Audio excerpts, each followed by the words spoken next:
Mandina Mankagne, village historique de la commune de Niaguis, est situé à quelques encablures de Ziguinchor. Ce village a subi de plein fouet les conséquences de la crise en Casamance. Le chef se souvient de ces événements atroces. C'est un dimanche que le village s'est réveillé, n'est-ce pas, comme ça, par nos mamans qui partaient à l'église, autant c'était à Tilène, n'est-ce pas, notre église mère, c'était à Tilène. Alors, elles sont bloquées à 6 heures du matin, n'est-ce pas? Et là, nous avons connu, n'est-ce pas, les premiers événements. Et le village s'est vidé à partir de cette date-là, le 3 août 1997, n'est-ce pas? Terre, parce qu'il y avait échange de coups. La date du 19, ça c'est, comme tu l'as dit, c'est une date vraiment qui reste marquée dans la vie des populations, n'est-ce pas? Pas seulement de Mandina, mais de la Casamance. Une date qui vraiment était dure pour nous. C'est la date de la libération de Mandina. La calmie notée ces dernières années a redonné l'espoir aux populations pour y reprendre leur vie. Plusieurs ethnies de différentes religions habitent cette contrée du département de Ziguinchor. Mandina a repris la vie, n'est-ce pas? Parce que aussi, c'est d'eux-mêmes, ils ont appris à se pardonner, n'est-ce pas?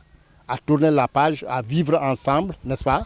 À croire en Dieu. On n'a pas le droit de dire que Mandina est aujourd'hui à Mankagne à 100%, n'est-ce pas? On a toujours cohabité, n'est-ce pas? Nos parents cohabitaient avec les autres ethnies, n'est-ce pas? Donc aujourd'hui, Mandina est pluriethnique. Toutes les ethnies se retrouvent. C'est ce qui a donné la force de Mandina de revenir tous ces quartiers, Kantène, Mandina Tcherno, n'est-ce pas? Mandina Kadjil, n'est-ce pas? Umpontou, tout ça, jusqu'à l'Absinthe.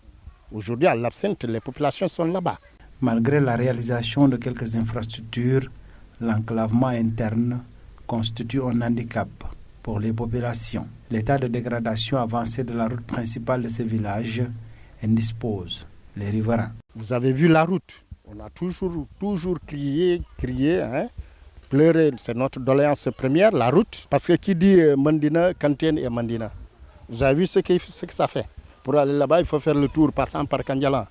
Mais il suffit tout simplement l'ouverture de 500 mètres, n'est-ce pas, pour rallier le quartier de Kantène et de Mandina, n'est-ce pas?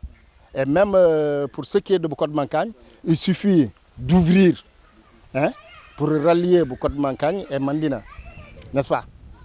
Et pour le reste, Mandina, Kadjil et Tcherno, ça aussi c'est les ouvertures tout simplement de la route.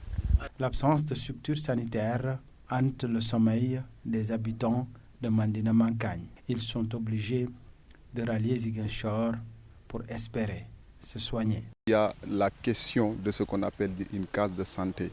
Parce que vous avez vu que Mandina polarise beaucoup de villages en quelque sorte. Mais ici, nous avons un problème en ce qui concerne une case de santé. Cela est aussi une priorité pour le village. Mandina possède une école élémentaire qui polarise plusieurs quartiers. Le manque de salles de classe y est noté.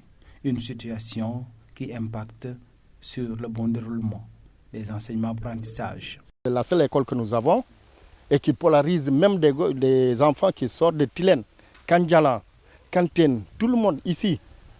Allez voir pendant l'année scolaire, vous avez même pitié d'eux.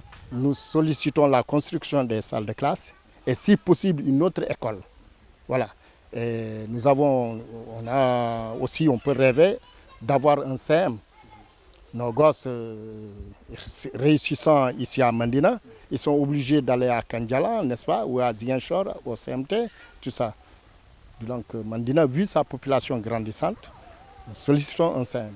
Face à un manque d'emploi constaté, l'exode rural est une véritable problématique à Mandina Mankagne. Les jeunes sollicitent l'aménagement des espaces agricoles pour créer des activités génératrices de revenus, mais également du matériel pour exploiter leurs terres et rizières. Bon, sur le plan agricole, nous avons besoin d'un espace aménagé.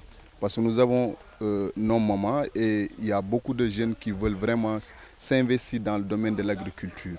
Mais le problème en est que nous n'avons pas encore un terrain qui est dédié à la jeunesse pour que les gens puissent y travailler. Nous sommes dans une zone agricole, mais le problème en est que nous avons un problème d'espace.